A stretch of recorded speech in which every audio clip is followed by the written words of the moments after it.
শুভ সকাল বন্ধুরা, সবাই কেমন আছো? নিশ্চয়ই খুব ভালো আছো, আমিও ভালো আছি।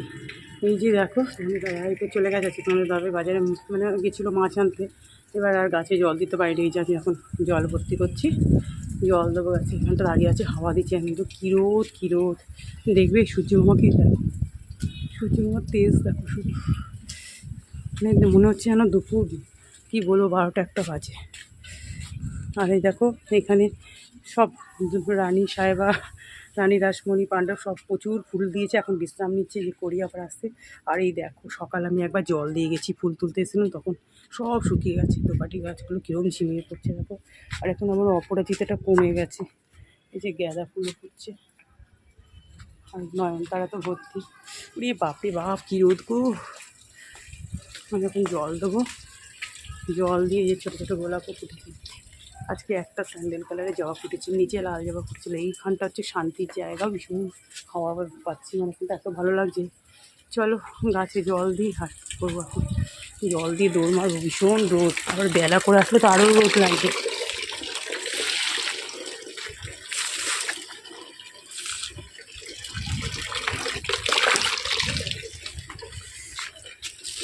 দেখো মাঠ কত জল দেওয়া হয়, তাও মাটি শক্ত। এই অপরাজিতা গাছটা কত ফুল ফুট, তখন ফুটছেই না। চলো আমি জল দিই নি। ছাদ থেকে নিচে নেমেই যথারীতি কাজে লেগে পড়লাম, কারণ একটু ঝাড়া মোছার তো কাজ করতেই হয় মাঝে মাঝে। এই যে দেখো, আজকে এই জায়গাটা একটু মোছামুছি করছি, জিনিসপত্রগুলো একটু আলতো ধুলো পড়ে যায়। আর ছাদ থেকে না, মানে নেবে না, আমি আগে পাখা চালিয়ে 2 মিনিট বসেছিলাম, মানে এত রোদ ছাদে, তোমরা তো তোমাদের দেখালাম, মানে প্রচণ্ড মাথা আমার, মানে ঘুরে। এই জন্য মানে তোমাদের সকালবেলা দাদাভাই জল দিয়ে গেলে আমার খুব সুবিধা হয়, আর বেলার দিকে না আরও গেলে না আরও কষ্ট হয়।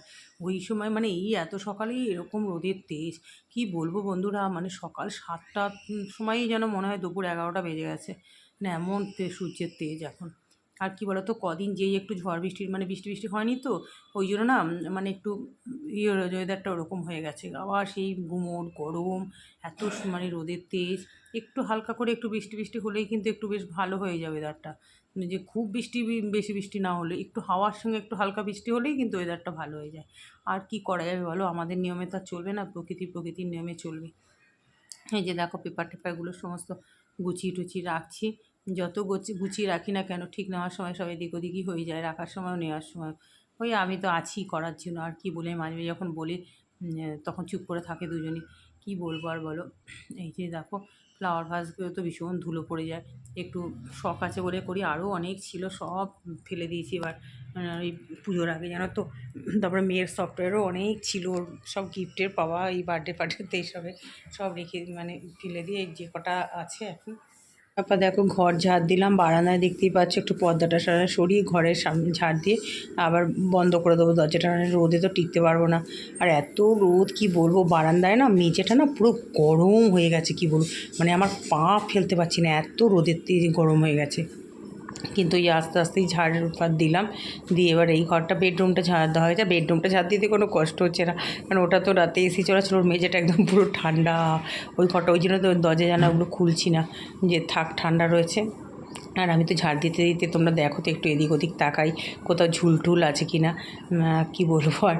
তারপরে দেখো ঘরটা ঝাড় দিয়ে ঘর মুছিনি, জানো তো, নয় দেরি হয়ে যাবে, তো ওই জন্য ঠিক হয়েছে, যেহেতু গাছে জল দিতে গেলাম, ওখানে অনেকটা সময় খেয়ে নিল, কি বলবো, নষ্ট করে দিল আমার অনেকটা সময়। এবার দেখো একটু সুজি করে নিচ্ছি, অল্প একটু ঘি দিয়ে একটু সুজির হালুয়া করে নিলাম, মুড়ি দিয়ে একটু খেয়ে নিয়েছি মামে। এবার শাকটা না কোটা ছিল বলে এই জন্য শাকটাই আগে বসিয়ে দিলাম, মানে শাকটা লাস্টেই করি। রসুন একটু ফোড়ন দিয়ে আর একটা শুকনো লঙ্কা দিয়ে, আর নোটের শাক, এটা ভীষণ টাটকা শাকটা নিয়ে এসেছিলো অফিস থেকে, নিয়ে এসেছিলো কালকে আসার সময়, আর আমি সঙ্গে সঙ্গে কুটিয়ে নিয়েছি, আর ভীষণ পরিষ্কার ছিল শাকটা। অনেক সময় শাকের মধ্যে এটা ওটা ওটা থাকে না, একদম কিচ্ছু ছিল না, যদি একটা ছোট্ট লাল শাক ছিল দেখলাম, নোটের শাকের মধ্যে, ওটাও কেটে দিয়ে দিয়েছি। আর এই যে একটু নুন হলুদ দিয়ে বসিয়ে দিলাম, নামানো, এই যে এখন হয়ে গেছে, এখন 2-1টা চিনির দানা দিয়ে, দেখো কতটা শাক, মানে কতটুকু হয়ে যায়, একদম কচি শাক তো, খেতে কিন্তু ভীষণ ভালো লাগে এই শাকটার। গরমে দেখছি এখন শাক টাকগুলো, শীতকালে তো খাই, ভালোই লাগে ভ্যাটে শাক, গরমেও বেশ এই নোটে শাক, লাল শাক, কলমি শাক, পাট শাক, এগুলো কিন্তু বেশ ভালো লাগে খেতে, বলো। এবার দেখো এই যে কাতলা মাছের মাথাটা ভেজে নিয়েছি আর বাঁধাকপি করবো, জানো তো আজকে আমার রান্না করতে করতে না অনেকটাই দেরি হয়ে গেছে। কেন বলো তো, আমার দুটো রান্নাতেই না বড় কড়াটা রাখবে, ছোটো কড়াতে দুটো কাজ হয়ে গেছে, টিফিন করলাম আর শাক রান্না করলাম হয়ে গেল, এবার বড় কড়া লাগবে, এই জন্যই আমার রান্নাটা আজকে দেরি হয়ে গেছে। দেখো এই যে আদা বাটা, জিরে বাটা, নুন, হলুদ, একটু মটরশুঁটি যে সব দিয়ে দিয়েছি, টমেটো কেচাপ টেচাপ দিয়ে ভালো করে কষিয়ে নিলাম, নিয়ে এই যে বাঁধাকপিটা ভাপিয়ে রেখেছিলাম, ওই যখন একটু ঝাড়া পোছাগুলো করছিলাম তখনই বাঁধাকপিটা বসিয়ে দিয়েছিলাম। এইভাবেই করি, কারণ একটু সময় যেন তোমাদেরকে বলি যে একটু সময় নষ্ট করি না, তাও যে কোথাও থেকে দেরি হয়ে যায় নিজেই বুঝতে পারি না। এবার দেখো গ্যাসটা সিম করে একদম পুরো ঢাকা দিয়ে দেবো, মাঝে মাঝে এসে নাড়াচাড়া দিতে হবে, নাহলে বাঁধাকপি তো লেগে যাবে, আর বাঁধাকপি একটু রান্না করতে টাইম লাগে, তবে অফ সিজনের বাঁধাকপি তো মানে অতটা কমে যায় না, যেমন দেখবে সিজনের বাঁধাকপি কিন্তু কোজার বাঁধাকপিটা না, ছোট্ট বাঁধাকপিটা ছিল, বললো তো তোমাদের দাদাভাই 750-800 মতো ওজন বললো, তো এত টাইট আর এত সুন্দর, মানে দেশি কপি যেগুলো হয় না, নারকেলি কপির মতো মুখটা সেরকম সোজালো, ওই রকম কপি, আমি তো দেখে অবাক হয়ে গেছি, বাবা সে গরমকালে এইরকম কপি, গরমকালে তো সে বড় বড় কপি থেকে কেটে নিয়ে আসতে হয়, স্টোরে থাকে যেগুলো, আর এত ভালো হয়েছিল বন্ধুরা মাছের মাথা দিয়ে বাঁধাকপিটা, মানে কি তোমাদের দাদাভাই রাত্রিবেলা এসে খেয়ে বলছে খুব ভালো হয়েছে খেতে। আর আমি তো প্রথমে ভয় পাচ্ছিলাম কী জানি ভালো হবে কি না, না দেখছি একদম মজে গেছে কপিটা, খুব ভালো, মানে এক একটা দেখবে যে মানে তাকিয়ে বলবো তাকিয়ে রান্না, সেটা না খুব ভালো ছিল। আর এদিকে দেখো তোমাদের সাথে কথা বলতে বলতে বাসনও আমার কতটা মাজা হয়ে গেল, এই দেখো আমার বাঁধাকপির মাছের মাথা দিয়ে একদম রেডি, একটু গরম মশলাও দিয়ে দিয়েছি, আর তোমাদেরকে তো বললাম ভীষণ ভালো ছিল খেতে। ওদিকে দেখো ভাতও বসিয়ে দিয়েছি, আর এটা কি বাঁধাকপিটাকে বসিয়ে একটু নাড়াচাড়া করতে হয়, তার মাঝেই জানো আমি ঘর মুছে নিচ্ছি, নাহলে তো সময় মানে আর পাবো না, এইভাবেই করছি কাজ একটার পর একটা। এবার দেখো এই যে পাবদা মাছ, এই যে বড় কড়া লাগবে, তোমাদের বললাম না দুটো রান্নাতেই বড় কড়া দরকার, ওই যে একবারে ভাজা যাবে না, দুবারে ভাজতে হবে, নাহলে সব ভেঙে যাবে মাছ। আর বেশ মাছগুলো না পেটে ডিমও ছিল, খুব টেস্টি ছিল মাছগুলো। এটা একটু হালকাই রান্না করছি, মাছ ভাজা হয়ে গেছে কালো চিড়ে দিয়ে। একবার ভাবলাম যে একটু সর্ষে পোস্ত দিয়ে আমার আর মেয়ের জন্য একবেলা, দূর আবার ওই ঝামেলা কে করবে, এর থেকে এইটাই ভালো গরমে, কারণ যেহেতু মাছে মাথা দিয়ে বাঁধাকপিটাও আছে, ওটা একটু বেশ ভালো করে করেছি, না এটা এইভাবেই করি, আর এইভাবে খেতেও না ভীষণ ভালো লাগে পাবদা মাছ। এই দেখো আলু বেগুন ভেজে নিয়েছি, বেগুনটা তুলে রাখলাম, আর মশলা বলতে কি বলো তো, সামান্য একটু জিরের গুঁড়ো, জিরে ধনের গুঁড়ো একসঙ্গেই করে রাখি সেটা, আর নুন হলুদ আর একটু মাস্টার্ড যে সর্ষের পাউডারটা আছে না, একদম সামান্য একটুখানি দিয়েছিলাম, দিয়ে একটু টমেটো দিয়েছি, দিয়ে দেখো আলুটা ভালো করে একটু নাড়াচাড়া করে কষিয়ে নিচ্ছে, তারপর পরিমাণ মতো দেখো পুরো তেল ছেড়ে দিয়েছে।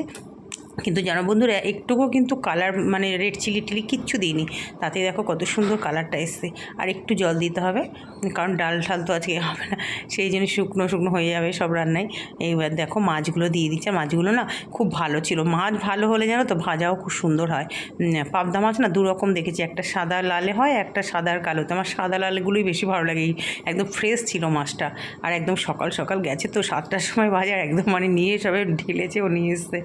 তারপরে দেখো মাছের ঝোলটা বসিয়ে দিয়ে মেয়ে বললো মামি আমাকে একটু মাথায় তেল দিয়ে দাও, কালকে শ্যাম্পু করা যায়, আচ্ছা নেই, আমরা তো 9 মাসে 6 মাসে তেল দিই, ওকে একটু তেল মাথায় দিয়ে আমিও তারপর কি করেছিলাম যে আর তেলটা হাতটাই তো রয়েছে, আর একটু নিয়ে আমিও আমার নিজের মাথায় দিয়ে দিলাম যে কালকে একেবারে শ্যাম্পুই করে নেবো, কারণ আমি তেল দিয়ে একদম থাকতে পারি না, মেয়েও কেউই মানে থাকতে পারে আমাদের সংসারে, তোমাদেরকে বলি না তেল খরচা ভীষণ কম, মানে এই তেল খরচা, রান্নার তেল খরচা ভালো আছে, এই মাথার তেল।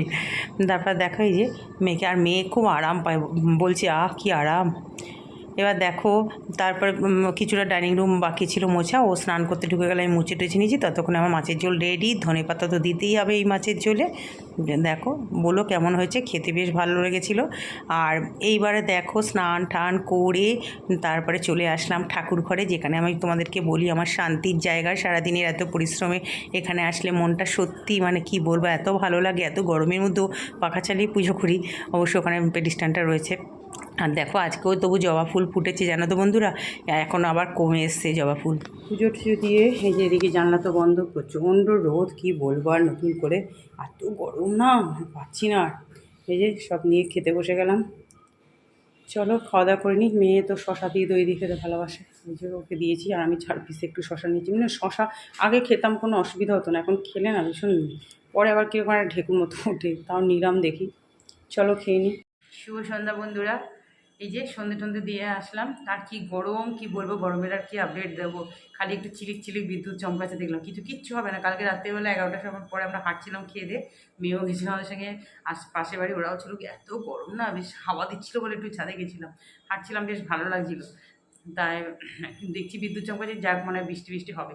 দেখো তার মধ্যে আবার ছোটো ছোটো মশাই যে ঘুরে বেড়াচ্ছে, মানে গরমে পাচ্ছি না, তার মধ্যে আবার ছোটো ছোটো মশার উপদ্রব। এবার মেয়ের ঘরে অল আউট চলছে, ওদের বাবা ব্যাট নিয়ে বসবে একটু। এই আর নেবে একটুখানি লিকার চা করলাম, ওকে টিফিন দেবো, দিয়ে আমি আবার উপরে একটু হাঁটতে যাবো। হাঁটা হয়নি, আজকে একটু দেরি হয়ে গেছে। দুপুরবেলা ভালো লাগছিল না, এত গরম না, মানে বিরক্তি লাগছিল। ওই ঘরটা যেতে এসি ছিল, ঠান্ডা ঘরে বেরোতে ইচ্ছা করছিল, কিন্তু বেরোতে তো হবেই। ওই যতক্ষণ এসি ছিল ততক্ষণ একটু ঘরটা ঠান্ডা, যা গরম সারাদিনের রোদের তাপ বন্ধ মানে অফ হয়ে গেল, আবার যেই সেই হয়ে যাচ্ছে এখন। আগে কিন্তু অনেকক্ষণ পর্যন্ত ঠান্ডাটা থাকতো, এখন কিছুই থাকে না দেখি। চলো, 1:30 বাজার সঙ্গে সঙ্গে তুমুল আমি রান্নাঘরে মানে রান্নায় ভাত বসিয়েছি। আর দেখো তোমাদের দাদাভাই পুরো আটকে গেছে, যেন কি বলবো। মানে আমাদের স্টেশনে, আমার আগে আগে আমাদের আগের স্টেশনে ওর দোকানে দরকার আছে, ওখানে গিয়েছিল। পুরো মানে এরকম যে বৃষ্টিটা কোথা থেকে আসলো, ঝড় আর কি বিদ্যুৎ চমকাচ্ছে, বাজ পড়ছে, আর দেখো বৃষ্টিও নেমে গেল। চলো আজকে এই বৃষ্টি দেখতে দেখতে ভিডিওটা এন্ড করছি। সবাই ভালো থেকো, টাটা।